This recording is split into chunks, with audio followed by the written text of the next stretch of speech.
Al is a young man who lives in the fantastical world of magic and monsters. All his life, his only goal has been to become a farmer and have a very fulfilling life away from the hassle of towns and people. Somewhere he can live alone and keep on farming, getting better in all aspects of it. He is about to get ready for the harvest and is already removing the eggplants as they are ready to harvest when he is interrupted by his friend called Testa. Testa asks him about the harvest this season, and Al proudly reveals that the harvest has been very good this time as well. Testa asks Al to look at his stats, to which he agrees and shows off his stats.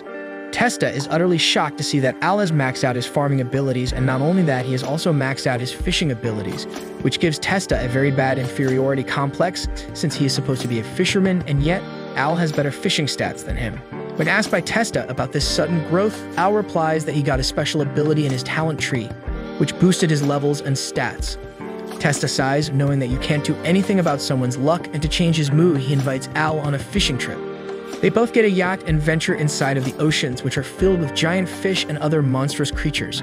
A couple of giant fishes jump out of the water to try and take down Testa, and his boat, Boodle, uses his pole sword to slice the fishes into small pieces in the blink of an eye, shocking Testa completely.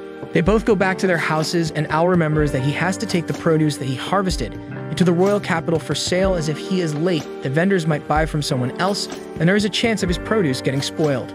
He loads all of his vegetables into the cart and gets ready to transport them into the royal capital. While on his way to the royal capital, he overhears a loud roar, which he first thinks is the sound of thunder. But then he looks around and spots a giant dragon in the sky flying above the tree line. It seems to be attacking a bunch of soldiers on the ground as they try to leave. Al decides to help the men escape the dragon by distracting it and running away. He picks up the carrot he was eating and throws it at the dragon, hoping to distract him just a bit, before he himself flees the situation, but he is utterly shocked to see that as soon as the carrot hits the dragon explodes into small pieces. The soldiers on the ground are completely taken aback and wonder what kind of an insanely powerful person could kill a dragon with one hit, while Al quickly rushes off into the capital as he didn't want to be late. The confused soldiers later arrived on the road to try and find the person who saved them, but they only found a bunch of track marks made by a cart. Al reaches the capital, and on the gate, he is asked for his ID card, which he gladly shows them. He is then given entry into the capital, but before he could go to the vendor, he heard a loud noise and looked behind to see a hooded guy on a horse, running away with a young girl about his age in his hands. The guards try to stop him, but fail miserably. Thankfully, Al is able to jump towards the kidnapper and grab the girl out of his arms, saving her. The hooded guy furiously gets off his horse and moves towards Al with a short sword in his hands. He threatens Al to hand over the girl, but Al obviously refuses, which angers the stranger, who rushes with the sword drawn and slashes at him. Al is able to dodge his swing and perform a perfect takedown of his opponent, knocking him down using a judo technique. The guards quickly apprehend the perpetrator, and the girl thanks him, asking for his name. Al, however, remembers that he is getting late and quickly gets on the cart and rushes off without replying. Thankfully, he is able to reach the vendors in time and sells them his produce at a very good price. He starts to return happily, but the guards stopped him just as he was about to leave the gates of the royal capital. He gets confused and asks whether he did something wrong, but a voice from behind makes him turn around. He is surprised to see the same girl that he saved standing behind him. She tells him that she is the princess of this kingdom, and she orders the guard to stop him. He quickly gets off his horse and bows down to the princess, apologizing for high lack of courtesy as he didn't know who she was. She tells him to get up and orders him to stop being so formal with her. She introduces herself as Fall, the first princess of this kingdom, and Al finally introduces himself as a farmer. She is utterly shocked to hear that he's a farmer, and gets so impressed that she asks him to work for her. He replies that he doesn't want to work in the palace as he is just a regular farmer whose only goal is to keep farming for the rest of his life. The princess, however, isn't planning to leave his back so early, and she tells him that if he works for her, she will give him a huge chunk of land so that he could farm as much as he wants. Before he could reply, however, the soldiers that he ended up saving from the dragon returned back to the city and informed the princess that the dragon was dead, but they were not the ones who killed it. They explained that it was extraordinarily strong, and they were completely overwhelmed, but suddenly someone extremely powerful ended up killing the dragon. They also tell her that when she tried to find the person who did that, they only found the tracks of a cart. The princess puts two and two together and realizes that it must have been Al who killed the dragon. She quickly turns towards him, but is surprised to see that he already ran off in his cart outside the capital. He reaches back home and decides to turn in for the night as it has been a very tough and exhausting day, but is suddenly woken up by Testa banging at his doors. He quickly gets up to answer it and asks Testa if he wants something. Testa reveals that he has to run as a bunch of monsters are walking past the village and everyone is scared for their lives. Al quickly gets up and tells Testa to go ahead as he has to make sure that his crops are okay. Testa is taken aback by this and tells him that they aren't important, but Al still tells him to just go without him and he will follow. Testa tells him the destination where they are headed and tells Al to follow them soon. Al promises to do so and quickly runs towards the field. Thankfully, he sees that all his crops are okay and is relieved.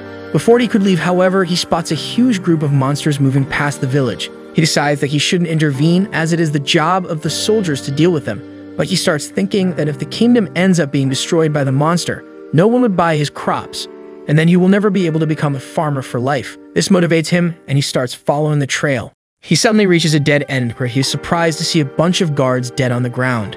He notices a demon who is giving off a very strong vibe, trying to attack the king and his daughter. He quickly moves into action and disrupts the demon's attack, saving the already injured king and his daughter. The demon seems surprised at this newcomer who was able to disrupt his attack and asks him who he was. Al truthfully replies that he is just a normal farmer who lives in the nearby village. The demon then introduces himself as Romeo, the new demon king who has a vision of capturing the entire kingdom by killing the king, then posing as the king himself, allowing all the demons inside the country so they can seize absolute control. The demon decides to fight Al and draws his sword out before rushing towards Al with blinding speed. He tries to strike Al, but he is not fast enough, as Al simply grabs the sword with his hands and throws the demon king into a wall. The demon king gets up again and seems to be extremely angry. He tells Al that he isn't even using his full power yet and ends up transforming into an even greater demon, killing the rest of the guards on the spot. He threatens Al before rushing towards him again, but to everyone's surprise, Al simply dodges his punch and delivers a punch of his own straight to the face of the demon king, knocking him out completely. Watching their king be beaten so easily by the hands of Al, the rest of the demons quickly run away into the night sky, never to be seen again. The next day, Al is invited into the palace, where the king formally thanks him for his help. And not only that, he also personally offers him any position at the palace that he would wish to have, as the king considers Al to be better than 100 men combined together. Al graciously declines again, repeating that all he wants is to live his life in peace as a farmer. The princess intervenes this time and tells Al that she's going to hand over the giant chunk of land to him for saving their life, and he could do anything with it. Al gets seduced by the thought of having such a big farm and accepts. Later, the princess asks him to just register at the Adventurers Guild and help them sometimes when the matter starts getting too out of hand. This time, Al accepts her offer, making all the parties happy. Al is finally able to see his newly acquired land, but he is shocked to see that the entire area is completely barren as of now, and he will have to make it workable again before he can start growing produce again. The next day, the princess accompanies Al on a short date in the capital with the excuse of showing him around the city. They go to several places and eat a bunch of food before deciding to head back to the guild to register Al as an adventurer. He asks the princess whether it is okay for her to come, as she is supposed to be a very well-known and important person. But she replies that one of her maids has taken her position, pretending to be her, and she is also wearing a special hairpin that completely conceals her true identity. Both of them entered the guild, and as soon as the guild master saw Al, he rushed towards him, asking if he was the rumored adventurer who helped the royal family. He quickly takes him to the front desk, asking the receptionist to register him in the guild. Before he could get registered, however, his stomach started rumbling and the guildmaster let out a big laugh, ordering the receptionist to get something for him to eat. The receptionist takes him upstairs, gives him a hearty breakfast that fills him up, and then starts the process of registering him in the guild. She asks him about himself, and he explains to her that he just wants to be a farmer, and he is doing adventures on the side during his free time. Suddenly, however, the three adventurers that Al saved from the dragon enter the room and recognize Al, claiming that he is the adventurer who slew the S-rank dragon of the forest single-handedly with just one hit. This draws a lot of attention, and everyone starts looking at him. He quickly tries to dissipate the situation, claiming that it was just an accident as he doesn't want to draw any unnecessary attention to himself. The adventurer trio introduces themselves as Jake, Luke, and Lamia, who are all high-class adventurers themselves, and they thank Al for saving their lives the other day and move away. Al turns towards the receptionist again, who tells him that he is currently a G-rank adventurer, and even though he seems to be very strong, he won't be able to take any higher-ranked quests. He agrees to that and asks for a quest that he could do right now. The receptionist quickly looks through her folders and gives him a quest to retrieve 10 plants from deep inside the forest. According to her, these plants are excellent for vitality and are often used by adventurers to restore health. Al gladly accepts the quest and gets up. He asks her name, and she introduces herself as Helen, who works as a receptionist and the caretaker here. She then gives him a robe, which she claims will increase his defense a bit. He thanks her again and moves outside the building, where he finds the princess waiting for him. He announces that he is finally an adventurer, but reminds the princess again that he is only a part-time adventurer and that his actual job is still as a farmer. The princess laughs and agrees with him. He tells her that he is going to the forest now, and it could be dangerous, so he cannot risk taking the princess with him. She agrees, and they both part ways for the time being. He goes inside of the jungle and starts finding all the plants he needs. He is able to collect 9 plants without incident, and now only needs 1 more to complete his quest. He tries looking around, but suddenly feels something behind her, and is terrified to see an orc. The orc quickly jumps on top of him and grabs a firm hold of him. He gets terrified and starts screaming for help, and suddenly someone launches forward and kills the orc with 1 swift strike. He looks up to find Jake standing there. He thanks him, and while they were talking, both Luke and Lamia also arrived at the spot. While they were talking, Al also picked up a weird-looking black scale, which he had never seen before, and no animal in this forest should have such scales. Jake explains that there have been incidents of people finding these scales, but they have never seen the actual animal from which they come. Lamia also advises Al to take the scale and sell it, as it might fetch a good price. They were still discussing the scale when suddenly they all felt an immense amount of pressure surrounding them. The pressure was so vile and evil that every single one of them froze on their spot, unable to even move. Suddenly, they hear a loud noise and spot a giant black dragon emerging from the ground and walking towards them. His power was so overwhelming that even Al stood there, frozen in place, trembling with fear. The dragon moves towards them, but because of the extreme pressure, none of them are able to move. Thankfully, the dragon decided to walk past them without hurting them. They all let out a sigh of relief and quickly ran outside. The next day, Al goes to the guild with a very serious face and spots Helen. He tells her that he wants to discuss something extremely important. She quickly arranges a meeting with the guild master and everyone gathers around. Al and the others describe their experiences, and he notices that Helen seems to be sick after hearing about the black dragon. The guild master claims that the dragon is supposed to have been defeated a long time ago, and according to myth, the dragon is the sign of the destruction of the entire world. As soon as he said that, Helen fell onto the table dizzy. Everyone starts tending to her and wants her to rest, but she refuses, claiming that she has to learn the entire thing. She asks for more information, but the group informs her that the dragon simply passed them and disappeared into the forest. Suddenly, however, Al remembers that he found the scale. He presents the scale to everyone, and to everyone's surprise, Helen simply falls over, completely unconscious.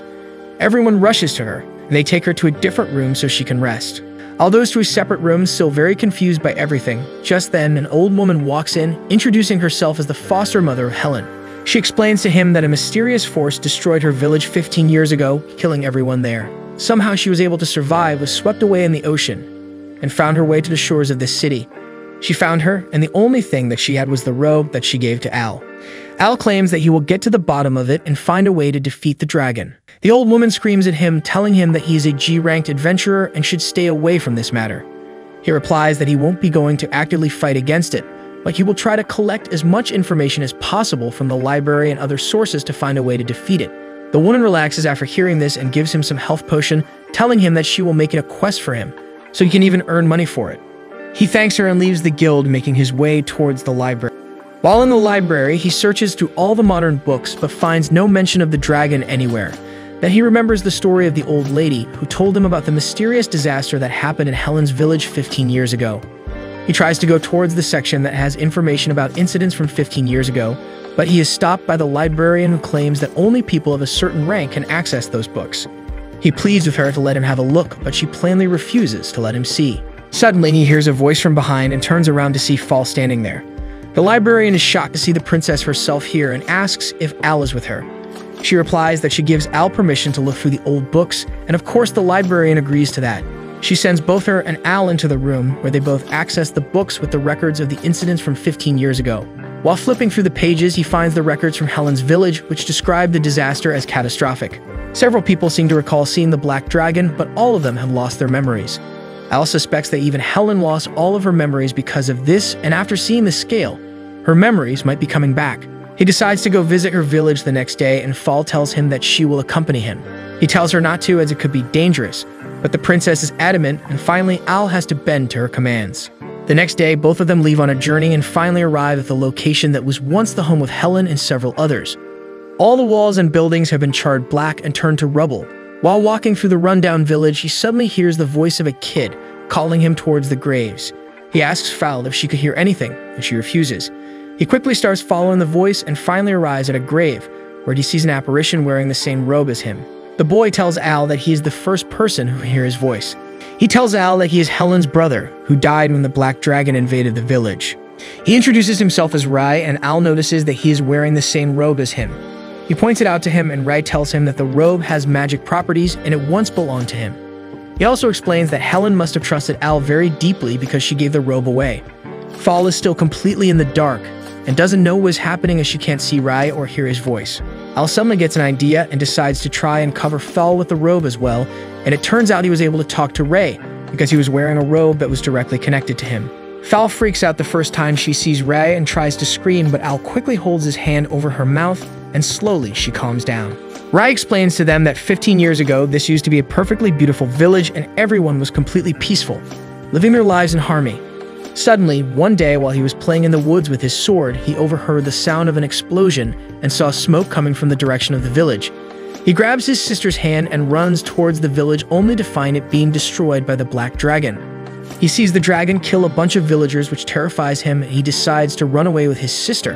But Helen is very disturbed at the sight of all the destruction and freezes up. The dragon turns towards her, and seeing her despair, he gets extremely happy as he feeds on people's despair. The more someone becomes hopeless and goes into despair, the more the dragon gains power. The dragon moves towards Helen, intending to kill her, but Ray throws his sword into his eyes, hoping to hurt it, but it has no effect on the giant dragon. He shouts at Helen to run away, but she is still frozen. The dragon turns towards him, as he knows if he kills the brother in front of the sister, she will go deeper into despair. He ends up chomping Rai down as if he were flaming hot Cheetos. He then leaves Rai mortally wounded on the ground. Helen finally makes a move and runs towards Rai. The black dragon, however, has a very sick sense of humor and decides to spare her life so she can run away and tell the tales of terror, making people more scared of him. And after 15 years, he will return and kill her and everyone around her. Both Al and Fall are disturbed by getting this information, and Rai urges Al to rush back to the kingdom and save Helen as the dragon will be making his move. Al grabs Fall and runs as fast as he can back to the kingdom. Fall tells him that he should go ahead and find Helen, while she will mobilize the army for the oncoming attack. They both agree with the plan, and Al runs towards the guild where Helen is supposed to be resting.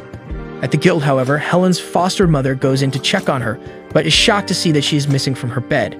She gets extremely scared and confides in Al about the situation. Al quickly rushes inside the jungle to try and find Helen. While Al and Fall were in her village investigating the dragon, Helen ended up regaining her memories, and she remembered the dragon's promise that when he comes back, he will kill her and everyone that's near her. Remembering this, Helen decides to go into the forest alone with a knife. She walks through the forest, shaking like a leaf out of fear, and finally reaches her destination, where the dragon appears in front of her. He mocks her for coming into the forest so stupidly, and starts mocking the death of her brother, telling her that the death of every single person in the village was because of her, and that now every single person in this kingdom will die because of her. All this talk fills Helen with despair and becomes a feast for the dragon. He tries pushing her to the point where she completely loses hope and tells the dragon that she will offer herself as a sacrifice and that he will just leave the rest of the people associated with her alone. The dragon promises to let the others live if she gives up any hope of survival and kills herself. She picks up the knife and puts it on her throat, ready to kill herself, but thankfully, Al arrives at the very last moment and stops her from killing herself. She is completely shocked at his sight, and even the dragon is surprised that he didn't even hear his footstep. He gets angry at Al for interrupting her at the last moment, as he can feel a sliver of hope arising inside of Helen when she sees Al. He uses his giant paws to smack Al away like a fly and proceeds to urge Helen to kill herself. But to his surprise, Al stands up and starts walking towards him again. The dragon commands Al's strength and durability, as no human being could have survived that attack. Al runs towards the dragon and delivers a powerful punch to his face, throwing him against the tree. He now understands the dragon's source of power and realizes that hope makes the dragon weak. He quickly tells Helen that the both of them will surely survive out of this mess, and he clearly sees that the dragon's strength goes down a little as she gets a bit of hope. The dragon is furious at this and charges towards him, swinging his giant paws at him, but Al calmly dodges his attacks and retaliates with a swift punch to the face. The dragon quickly recovers and uses its tail to whip Al away. He falls to the ground, and the dragon tries to crush him with his foot, but Al grabs it and holds it up. He quickly dodges the strike and runs away. The dragon uses his fireball attack, which blows Al away, but he is still able to stand up. He quickly grabs Helen and runs into the woods, reassuring her that none of this was her fault, and the dragon is trying to make her lose hope, and he is feeding on her despair. He tells her to not lose hope and that they are going to defeat the dragon together and take revenge for what the dragon did to her brother.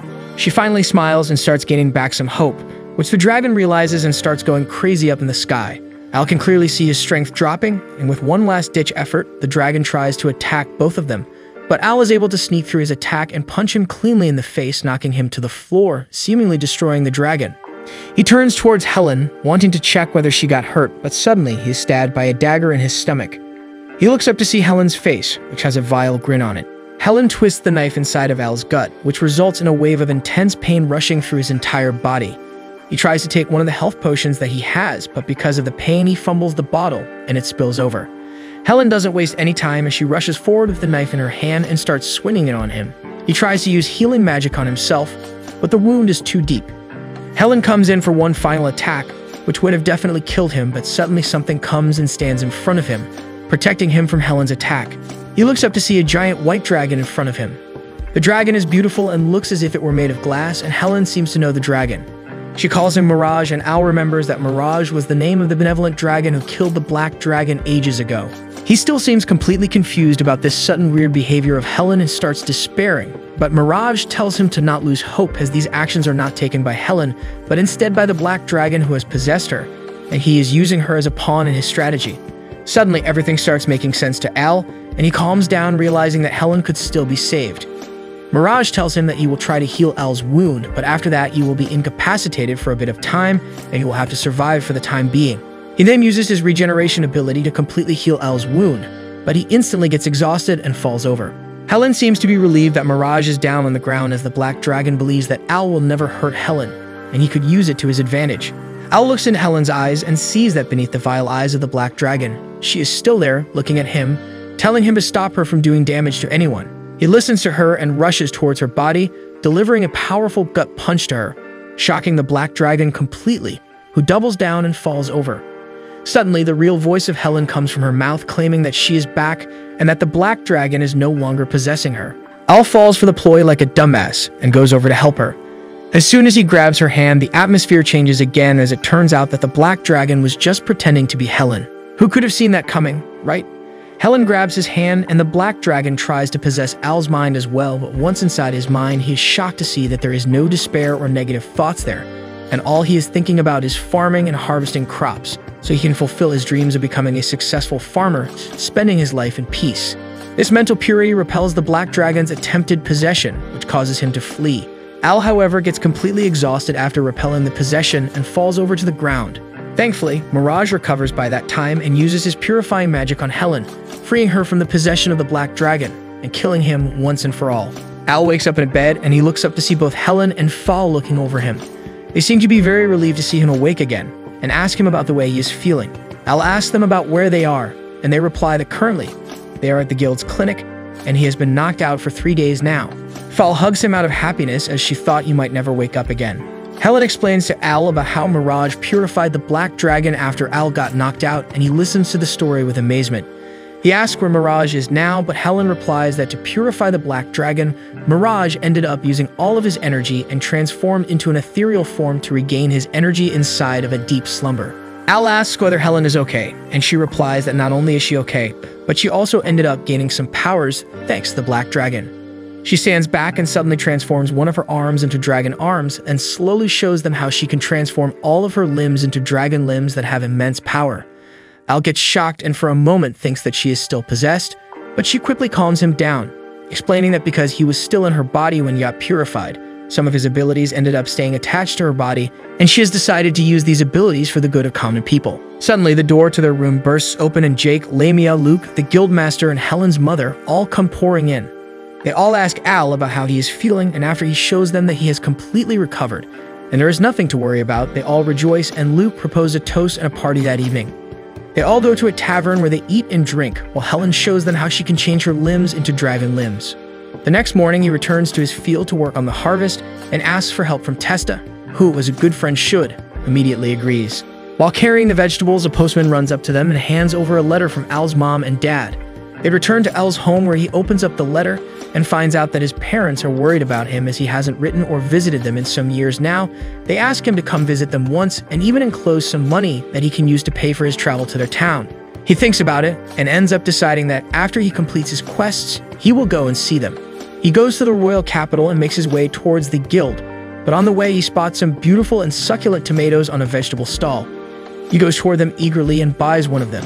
He takes a bite into the tomato and is shocked at how juicy and delicious it is.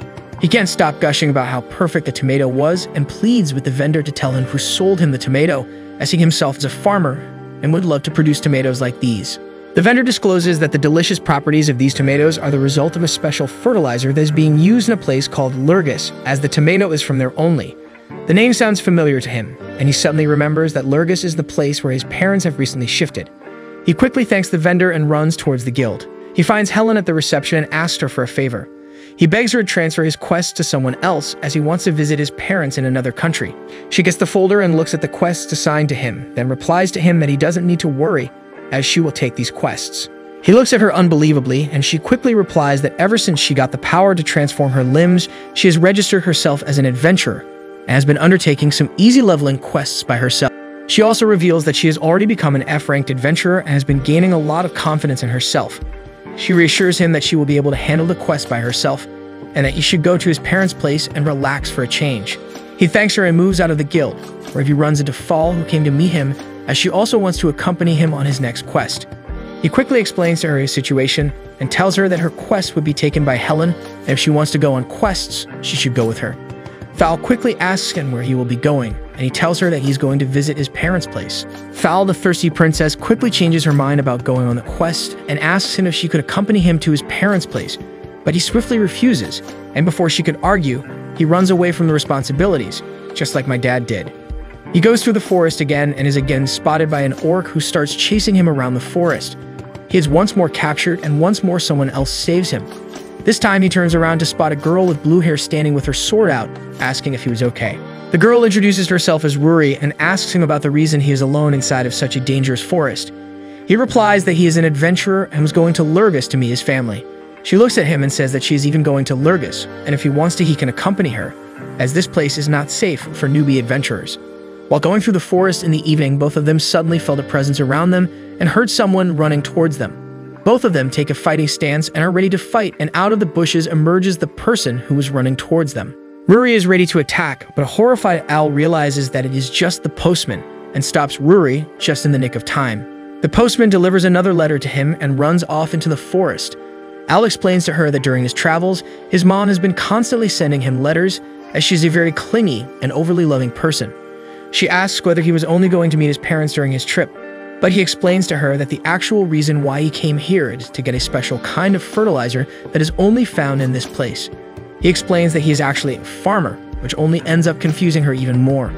He tells her that he's a farmer who has started going on adventures recently on the side. Finally, the night starts falling and she decides to rest for the day. She starts taking out the supplies for a tent from inside her side bag. Al is completely shocked to see how many things the small bag contains and asks her about it. She replies that it is a family heirloom that has some special ancient magic and has much more space inside of it than it looks. Al is aware that a regular person cannot possess this kind of ancient magic heirloom. He asks her about her lineage, and she finally reveals that she comes from the bloodline of the hero, which makes her a direct descendant. He gets shocked when he realizes that he is sitting beside the descendant of an actual hero who defeated the legendary demon king Macbeth. She tells him that she believes that it is her job to make sure people stay safe, otherwise, she is just a stain on the name of the hero.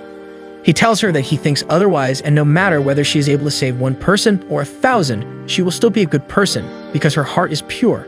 She is taken aback by this statement, as up till now she has always been stuck in the shadow of her ancestors, and everyone expects her to be just as good, which in the long run has taken a huge toll on her mental health. She quickly changes the subject and tells him that she is going to turn in for the night.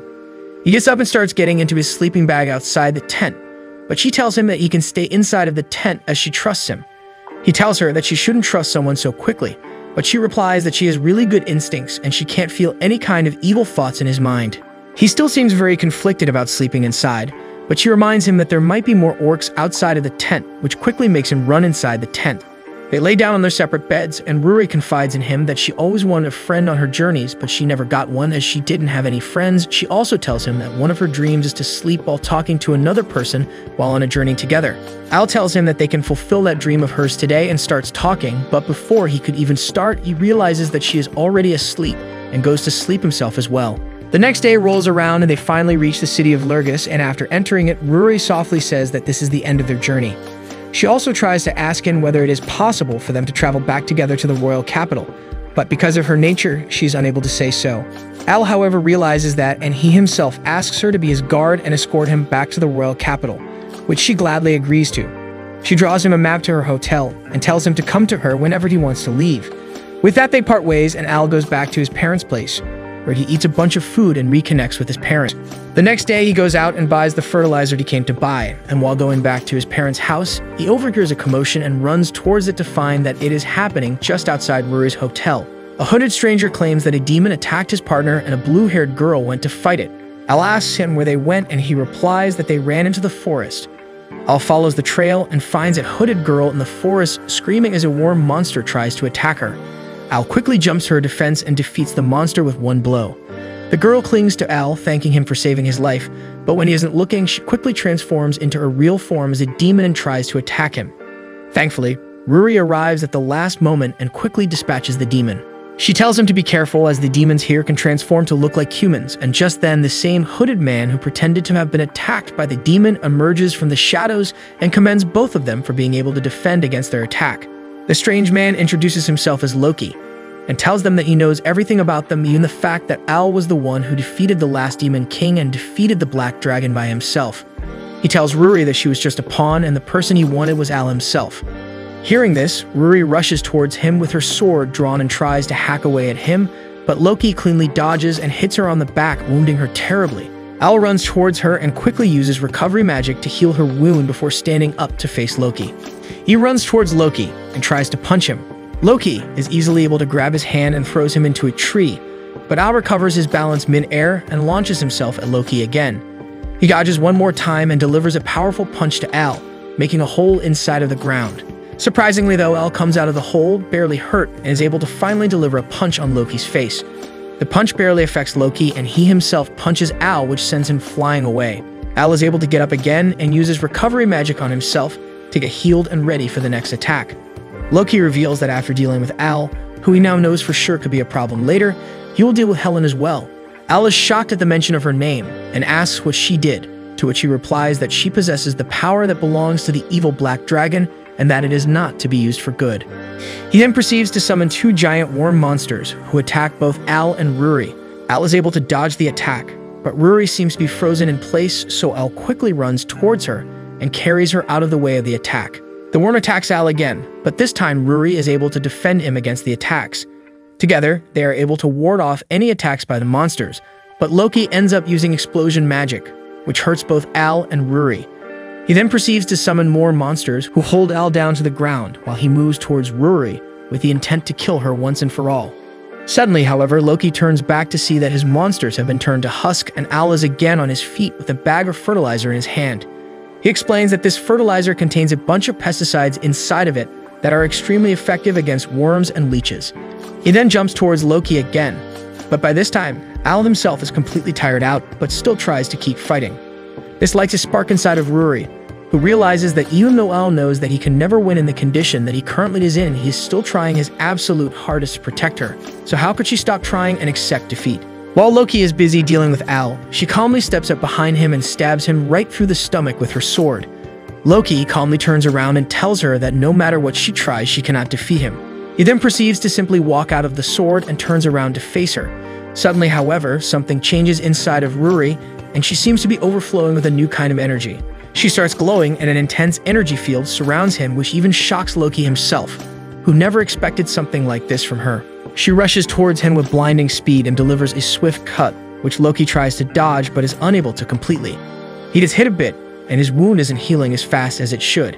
He starts panicking a bit, afraid that Rory's hero powers are finally surfacing from inside of her. Rory doesn't give him any time and decides to go in for another attack, which hits him right on the body and is so powerful that it disintegrates his entire body into dust. Al walks towards her and is happy to see that she's okay. He, however, is so tired that he ends up falling on her lap and sleeps for hours on end. He wakes up to find himself still in the forest with a clear night sky visible above him. He gets embarrassed and quickly gets up, but Rory tells him that it is completely fine and that she really liked it.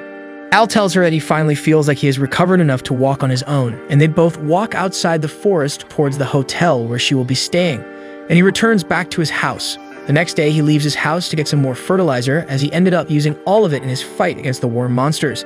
And after getting it, he gets accompanied by the descendant of the hero, Ruri herself, who is here to complete her promise of escorting him back to the royal capital as his guard.